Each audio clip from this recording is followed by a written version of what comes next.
എല്ലാവർക്കും എൻ്റെ നമസ്കാരം. ഇന്നത്തെ വിഷയം കണ്ടല്ലോ അല്ലേ?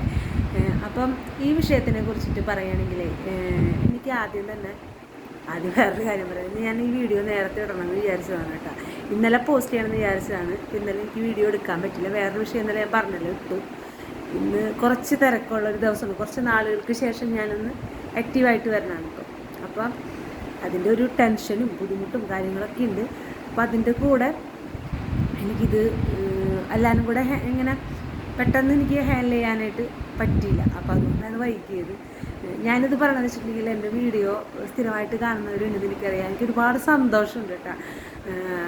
അത് വേറെ ഒന്നുമല്ല, ഞാൻ ഈ എൻ്റെ സുഹൃത്തുക്കളോട്, എൻ്റെ സൗഹൃദത്തിൻ്റെ, എനിക്കങ്ങനെ ഒരുപാട് സുഹൃത്തുക്കളൊന്നുമില്ല, ഉള്ള സുഹൃത്തുക്കളോട് പറയുന്ന ചില കാര്യങ്ങളാണ് ഞാൻ ഇങ്ങനെ ഡിസ്കസ് ചെയ്യണത്. അത് എൻ്റെ ഒരു മഹാഭാഗ്യമാണ്.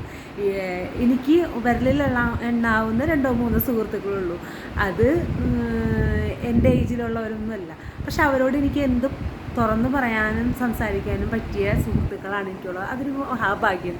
അപ്പം അതല്ല നമ്മുടെ വിഷയം. അത് ഞാൻ പിന്നെ ഒരു ദിവസം പറയട്ടെ, സുഹൃത്തുക്കളുടെ കാര്യമൊക്കെ. ഇപ്പം സത്യം പറഞ്ഞു കഴിഞ്ഞാൽ ഞാൻ ഈ വിഷയം പറയുമ്പോഴേ ഗൾഫിലുള്ള ആരെങ്കിലുമൊക്കെ എൻ്റെ വീഡിയോ കുറച്ച് പേര് കാണുന്നുണ്ടെന്ന് എനിക്കറിയാം. നിങ്ങൾ അത് ടെൻഷൻ ആവണ്ട കേട്ടോ. കാരണം എപ്പോഴും പഴി കേൾക്കണത് ഗൾഫുകാരുടെ ഭാര്യമാരാണ്. ഞാനൊരു ഗൾഫുകാരൻ്റെ ഭാര്യയായിരുന്നു, ഇപ്പം അല്ല. ചിലപ്പോൾ വീണ്ടും ആവാൻ സാധ്യതയുണ്ട്. 1 വർഷമായിട്ട് ഹസ്ബൻഡ് നാട്ടിലാണ്. അപ്പോൾ ചിലപ്പോൾ പെട്ടെന്ന് പോകും. അപ്പോൾ നമുക്ക് വിഷയത്തിലേക്ക് വരാം. ഒളിച്ചോടുന്ന ഭാര്യമാർ എന്നാണ് ഞാൻ പറഞ്ഞത്, ഒളിച്ചോടുന്ന സ്ത്രീകൾ എന്നല്ല ഞാൻ പറഞ്ഞത്. അതിൻ്റെ കാരണം എന്താണെന്ന് വെച്ചിട്ടുണ്ടെങ്കിൽ ഒരുപാട് ഭാര്യമാർ പറഞ്ഞതൊക്കെ തപ്പ കുറേ ഭാര്യമാർ ഇങ്ങനെ പോണുണ്ട്. അപ്പോൾ അതിൻ്റെ കാരണം നമ്മൾ അന്വേഷിച്ച് കഴിഞ്ഞാൽ ശരിക്കും ഒരു മനുഷ്യൻ്റെ മനസ്സ് നമുക്ക് മനസ്സിലാക്കാൻ പറ്റില്ല എന്നുള്ളതാണ് ഏറ്റവും ഇമ്പോർട്ടൻ്റ് ആയിട്ടുള്ള കാര്യം. ചിലപ്പോൾ ഒരു നിമിഷത്തിൻ്റെ തോന്നൽ കൊണ്ട് പോണവരുണ്ടാവും, ചിലപ്പോൾ ആലോചിച്ച് തീരുമാനം എടുത്തിട്ട് പോണവരുണ്ടാവും, അങ്ങനെയൊക്കെയുണ്ട്. പക്ഷെ എന്ത് തന്നെയായാലും മക്കളെയും ഭർത്താവിനെയും ഉപേക്ഷിച്ച് പോണതിനോട് ഞാൻ യോജിക്കുന്നില്ല.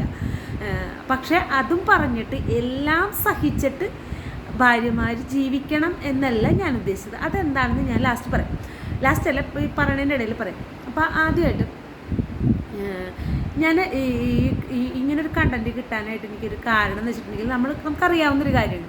പക്ഷേ കോമൺ ആയിട്ട് എല്ലാവരും പറയുന്നൊരു കാര്യമുണ്ട്. എൻ്റെ ഭർത്താവ് എന്നെ പലരും പറഞ്ഞു കേട്ടിട്ടുണ്ട്, ഭർത്താക്കന്മാർ കണ്ണേ പൊന്നേ കരളെ മുത്തേ എന്നൊന്നും എപ്പോഴും വിളിച്ചെന്ന് വരില്ല. അത് വിളിക്കാതെ ആകുമ്പോൾ ആരെങ്കിലും വിളിക്കുമ്പോൾ നിങ്ങൾ അതിൽ മയങ്ങി വീണിട്ട് അങ്ങോട്ട് പോകാൻ നിൽക്കരുതെന്നൊക്കെ പറയുന്നുണ്ട്. അങ്ങനെ പോകുന്നവർ എനിക്ക് തോന്നുന്ന ഒരു വളരെ കുറച്ച് ആൾക്കാരെ അങ്ങനെ പോകുള്ളൂ എന്നാണ് എനിക്ക് തോന്നിയിട്ടുള്ളത്. അല്ലെങ്കിൽ പോട്ടെ, അധികം ആൾക്കാർ പോകുന്നുണ്ടാവും. അങ്ങനെ അല്ലാതെ പോകുന്ന കുറച്ച് ആൾക്കാരുണ്ട്. അതിനെ പറ്റിയിട്ട് ഞാനൊരു സ്റ്റോറി പറയാം. ഉണ്ടായിട്ടുള്ളൊരു സംഭവമാണത്. ഒരു സ്ത്രീ 14 വയസ്സായുള്ളൊരു മകനുണ്ട്. അപ്പം ഈ 14 വയസ്സുള്ള മകനുള്ളപ്പോൾ ഈ സ്ത്രീ വേറൊരാളെ കൂടെ പോയപ്പോൾ ഈ സ്ത്രീയുടെ വീട്ടിലുള്ള ആൾക്കാരും ഭർത്താവിൻ്റെ ആൾക്കാരും എല്ലാവരും പോലീസ് സ്റ്റേഷനിൽ വന്നിട്ടുണ്ട്. ഇവരെ വിളിപ്പിച്ചിട്ടുണ്ട്, ഈ സ്ത്രീനെ വിളിപ്പിച്ചിട്ടുണ്ട്. ഈ സ്ത്രീയുടെ കൂടെ പോയ ആളുമുണ്ട്. അപ്പോൾ ഇവരുടെ മകനുണ്ട്. അങ്ങനെ എല്ലാവരും ഇവരോട് പറയേണ്ടത്, നിനക്കൊരു മകനില്ലേ, നീ തിരിച്ചു വരണം, നീ അങ്ങനെ ചെയ്യരുത്, ഇങ്ങനെ ചെയ്യരുതെന്നൊക്കെ പറയുന്നത്. അപ്പോൾ ഭർത്താവ് അടങ്ങുന്ന വെട്ടും കൊല്ലും തല്ലും എന്നൊക്കെ ഭർത്താവും പറയുന്നുണ്ട്. ഇങ്ങനെയൊക്കെ ആണെങ്കിൽ അയാൾ പറയണത് ഞാൻ നിന്നെ തല്ലും കൊല്ലും എന്നൊക്കെയാണ് പറയണത്. അപ്പോൾ എല്ലാം കഴിഞ്ഞപ്പോഴും പോലീസുകാരൻ ചോദിച്ചു എന്നാണ് പറയണത്. മോനോട് ചോദിച്ചെന്നാണ്, മോൻ പറഞ്ഞു നോക്ക് അമ്മോട് വരാമെന്ന് പറഞ്ഞു. അപ്പം എല്ലാവരും നിൽക്കലാണ് പറഞ്ഞത്. മോൻ പറയുക അമ്മയുടെ അടുത്ത് വരാൻ പറഞ്ഞു. അപ്പോൾ ഈ മോൻ എന്താ പറയുന്നറിയോ, എൻ്റെ അമ്മ വരണ്ട, എൻ്റെ അമ്മ രക്ഷപ്പെട്ടോട്ടെ, എൻ്റെ അമ്മ രക്ഷപ്പെട്ടു പോയിക്കോട്ടെ.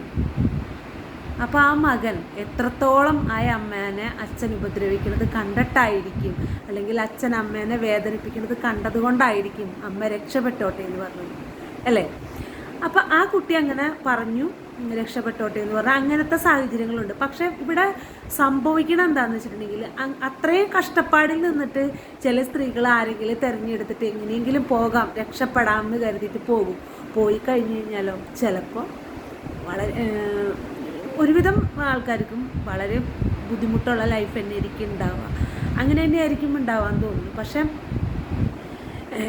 എനിക്ക് ഇന്നലെ കുട്ടികളുടെ വീഡിയോയിൽ പറഞ്ഞ പോലെ തന്നെ എനിക്ക് നിങ്ങളോട് സ്ത്രീകളോട് പറയാനുള്ളതെന്ന് വെച്ചിട്ടുണ്ടെങ്കിൽ, നിങ്ങളും ഈ പറഞ്ഞ പോലെ എന്താ സ്വന്തമായിട്ട് എന്തെങ്കിലും വിദ്യാഭ്യാസം ഇല്ലാത്തവരാണെങ്കിലും ഇപ്പോഴത്തെ കാലത്ത് ഒരു കാറ്ററിംഗ് സർവീസ് നടത്തിയാൽ പോലും നിങ്ങൾക്ക് നല്ല രീതിയിൽ ജീവിക്കാൻ പറ്റും.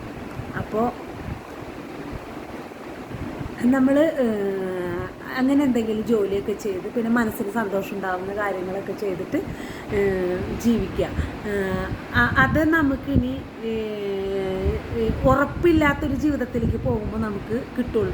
പക്ഷെ നിങ്ങൾക്ക് ഉറപ്പുണ്ട്, ഒരാൾ നിങ്ങളെ കൊണ്ടുപോയിട്ട് നിങ്ങളെ നല്ലപോലെ നോക്കുന്ന ഉറപ്പുണ്ട് എന്നുണ്ടെങ്കിൽ, നിങ്ങൾക്ക് അത്രയ്ക്ക് ബുദ്ധിമുട്ടുള്ള ലൈഫാണെന്നുണ്ടെങ്കിൽ നിങ്ങൾ ചെയ്യേണ്ടത് എന്താണെന്ന് പറയുക. ഞാൻ ആദ്യം പറഞ്ഞില്ലേ, ഇടയ്ക്ക് പറയാമെന്ന്.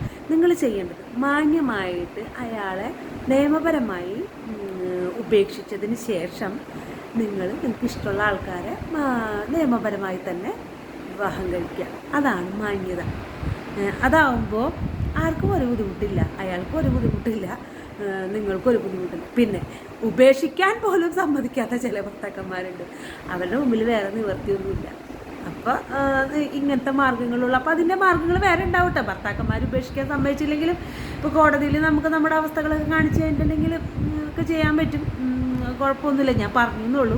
അപ്പോൾ നമ്മളെ പിന്നെ അത് കൂടാതെ ഞങ്ങളുടെ തൃശ്ശൂർക്കാരുടെ ഒരു ഭാഷയുണ്ട് കേട്ടോ. ഞാൻ എല്ലിൻ്റെ ഇടയിൽ വറ്റ് കുത്തിയിട്ടുള്ള ചില സ്ത്രീകൾ, അവരെയാണ് നമ്മൾ ആദ്യം പറഞ്ഞ മുത്തേ പൊന്നേ കരളയെന്നൊക്കെ എപ്പോഴും വിളിക്കാത്തത് കൊണ്ട് കെട്ടിയന്മാർ ഉപേക്ഷിച്ചിട്ട് പോകുന്നത്. അവരെ നമുക്കൊന്നും ചെയ്യാനും പറയാനും ഇല്ല, അവർ പോയി അനുഭവിക്കട്ടെ എന്ന് പറയാനുള്ളൂ. പക്ഷെ അങ്ങനെ പോകാൻ നിൽക്കുന്ന ഭാര്യമാരോട് എനിക്കൊന്ന് പറയാനുള്ളത് വെച്ചിട്ടുണ്ടെങ്കിൽ, എനിക്കിപ്പോൾ എന്നോട് ആരെങ്കിലും ചോദിച്ചിട്ടുണ്ടെങ്കിൽ ലോകത്ത് ഞാൻ ഏറ്റവും കൂടുതൽ മനുഷ്യന്മാരിൽ സ്നേഹിക്കാൻ തുടങ്ങിയത് എൻ്റെ മകനെ തന്നെയാണ്. അതിനപ്പുറം ലോകത്ത് ഒരാളെ എനിക്ക് സ്നേഹിക്കാൻ പറ്റിയിട്ടില്ല, ഞാൻ സ്നേഹിച്ചിട്ടില്ല. ഇവൻ എൻ്റെ ഹസ്ബൻഡിനെ പോലും ഞാൻ സ്നേഹിച്ചിട്ടില്ല. അപ്പോൾ ചോദിക്കും ആദ്യം ഉണ്ടായ ഹസ്ബൻഡിനെ ആണെങ്കിൽ പോലും എനിക്ക് എൻ്റെ മകൻ തന്നെയാണ് വലുത്. അപ്പം അതിനെപ്പറ്റി ഒരുപാട് പഴികൾ കേൾക്കണ ഒരാളാണ്, അതൊന്നും എനിക്ക് വിഷയമല്ല.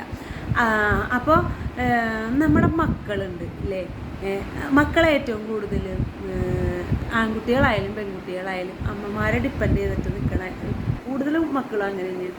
അമ്മമാരെ ഡിപ്പെൻഡ് ചെയ്തിട്ടായിരിക്കും. അവർ സമൂഹത്തിന് മുമ്പിൽ അനുഭവിക്കേണ്ടി വരുന്ന ബുദ്ധിമുട്ടുകൾ, വിഷമങ്ങളൊക്കെ ഒരുപാടുണ്ട്. അതിയോ പോകുന്ന ചേച്ചിമാർ ആലോചിക്കാൻ, ചേച്ചിമാരെന്ന് മനഃപൂർവ്വം പറഞ്ഞിട്ട് ആലോചിക്കാൻ. പിന്നെ വേറൊരു കാര്യം ഭർത്താക്കന്മാരോട് എനിക്ക് പറയാനുള്ളത് വെച്ചിട്ടുണ്ടെങ്കിൽ, നിങ്ങൾ തനി മൂരാഴ്ചകളായിരിക്കാൻ പാടില്ല. സോറി, ഇരിക്കാൻ പാടില്ല. എല്ലാ സ്ത്രീകളും അല്ലെങ്കിൽ എല്ലാ മനുഷ്യന്മാരും, ആണുങ്ങളായാലും പെണ്ണുങ്ങളായാലും, പലരും പല ജനസിൽ നിന്നുണ്ടായിട്ട് വരുന്നവരാണ് അല്ലേ. ഒരു ജനസായിരിക്കില്ല. അപ്പം ഓരോ സ്ത്രീകളുടെ മനസ്സിലുണ്ടാവണ ഇഷ്ടങ്ങളും ആഗ്രഹങ്ങളൊക്കെ ഉണ്ടാവും. അപ്പോൾ അത് മുഴുവനോടെ നടത്തി കൊടുക്കാനൊന്നും ആർക്കും സാധിച്ചു. നടത്തി കൊടുക്കുന്നവരുണ്ടാവുമെങ്കിലും സാധിക്കുമെന്ന് എനിക്ക് തോന്നുന്നില്ല. അങ്ങനെ ആഗ്രഹങ്ങളെന്ന് നിങ്ങൾ പറയുമ്പോൾ കുറേ പട്ടുസാരി വാങ്ങിച്ചു കൊടുക്കുക, അല്ലെങ്കിൽ ഡയമണ്ടിൻ്റെ ആഭരണങ്ങൾ വാങ്ങിച്ചു കൊടുക്കുക, അങ്ങനെയൊന്നും ആയിരിക്കില്ല. പിന്നെ നിങ്ങൾ മനസ്സിലാക്കേണ്ട ഒരു പ്രധാനപ്പെട്ട കാര്യം, ഈ സ്ത്രീകളെന്ന് പറഞ്ഞു കഴിഞ്ഞാൽ, ഞാനടക്കമുള്ള സ്ത്രീകളെന്ന് പറഞ്ഞു കഴിഞ്ഞാൽ, എന്തെങ്കിലും ഒരു കാര്യം ഭർത്താവിൻ്റെ ഭാഗത്തു നിന്ന് വിഷമം തോന്നിയിട്ടുണ്ടെങ്കിൽ ഇവരത് തുറന്നു പറയില്ല. ഇങ്ങനെ മനസ്സിൽ കൊണ്ട് ഇങ്ങനെ നടന്നിട്ട് പിന്നെ പറയുന്നതിനും ചെയ്യുന്നതിനൊക്കെ ടക്ക് ടക്ക് ടക്ക് ടക്കേ ടപ്പേ എന്നൊക്കെ പറഞ്ഞിട്ട് പൊട്ടിത്തെറി ആയിരിക്കുള്ളൂ. അപ്പോൾ ആ പൊട്ടിത്തെറി വരുമ്പോഴും മനസ്സിലാക്കാൻ എൻ്റെ ഭാഗത്തു നിന്ന് എന്തോ മിസ്റ്റേക്ക് ഉണ്ടായിട്ടുണ്ട്, അതാണ് ഇങ്ങനെ കാര്യമില്ലാത്ത കാര്യത്തിന് ബഹളം വയ്ക്കണമെന്ന്. അപ്പോൾ ഈ സ്ത്രീകൾക്ക് വേറൊരു കുഴപ്പമുണ്ട്. ഇപ്പം നമ്മൾ ഭാര്യമാരിങ്ങനെ പ്രശ്നങ്ങളായിട്ട് ഇങ്ങനെ നമ്മളോട് ദേഷ്യപ്പെട്ട് നിൽക്കുമ്പോൾ നിങ്ങൾ സ്നേഹത്തിൽ കൂടെ സംസാരിക്കാൻ ചെന്നു വിചാരിക്കും. ചെല്ലുമ്പോൾ അതിലും ഉറക്കെയായിരിക്കും അവർ ദേഷ്യപ്പെടും. അപ്പം ദേഷ്യപ്പെടുമ്പോൾ വേറെ കുറച്ച് ആൾക്കാർ ഇങ്ങനെ അവളവിടെ കിടന്ന് വെച്ചിട്ട് കാര്യം നോക്കി പോകും. അങ്ങനെ നോക്കി പോകുമ്പോൾ ഈ സ്ത്രീയുടെ മനസ്സിലുണ്ടാവുന്നൊരു തീ ഉണ്ടല്ലോ, ഒരു അഗ്നിയുണ്ട്. സ്ത്രീകൾക്ക് ചെറിയ കാര്യങ്ങൾ മതി. അവർ എല്ലാവരുടെ കാര്യമല്ല കേട്ടോ, ഒരു കൂടുതൽ വരുന്ന സ്ത്രീകളുടെ കാര്യമാണ് ഞാൻ പറഞ്ഞത്. ചെറിയൊരു വിഷമം മതി, ആ അഗ്നി ഇങ്ങനെ കെടാതെ എരിഞ്ഞിങ്ങനെ ഇരിക്കും. ആ എരിച്ചൽ മാറില്ല. ആ എരിച്ചൽ മാറണം എന്നുണ്ടെങ്കിൽ ഭർത്താക്കന്മാർ അവർ ഒച്ചെടുത്താലും ബഹളം വെച്ചാലും കുടുംബം നല്ല രീതിയിൽ പോകണമെന്നുണ്ടെങ്കിൽ വീണ്ടും വീണ്ടും പറഞ്ഞ് സമാധാനിപ്പിച്ച് വരുമ്പോൾ ഒരു 10-20 മിനിറ്റിനുള്ളിൽ കൂളായിക്കോളും. ഒരുവിധം ഭാര്യമാർ അങ്ങനെ തന്നെയാണ്, കൂളായിക്കോളും. ചിലപ്പോൾ ഒന്നും മിണ്ടാതൊക്കെ ഇരിക്കും. അത് കഴിയുമ്പോഴും ഒന്ന് സമാധാനമായിട്ട് നിന്ന് കഴിഞ്ഞാൽ നിങ്ങൾക്ക് കുടുംബജീവിതം നല്ല രീതിയിൽ കൊണ്ടുപോകാൻ പറ്റും. അപ്പോൾ ചോദിക്കും, ഈ ഭാര്യമാർക്ക് ഞങ്ങളോടും ഇങ്ങോട്ട് വേണ്ടത് അതും വേണം, അതും ഇല്ലാതിരിക്കരുത്. പിന്നെ അങ്ങനെ ഇപ്പം നിങ്ങൾ ഇത് ഈ എരിച്ചൽ മാറ്റിയില്ല എന്നുണ്ടെങ്കിൽ എന്താണ് കുഴപ്പമെന്നറിയാമോ? എനിക്ക് കുറച്ച് പേരൊക്കെ അറിയാം. ആ എരിച്ചലിൽ നിന്നിട്ട് ഇവരിങ്ങനെ എരിഞ്ഞ് ഇടയ്ക്കേണ്ടത് വല്ലാതെ അഗ്നിയാവും. ഈ അഗ്നി കൂടുമ്പോൾ ഒരു ഡിപ്രഷനിലേക്ക് പോകും.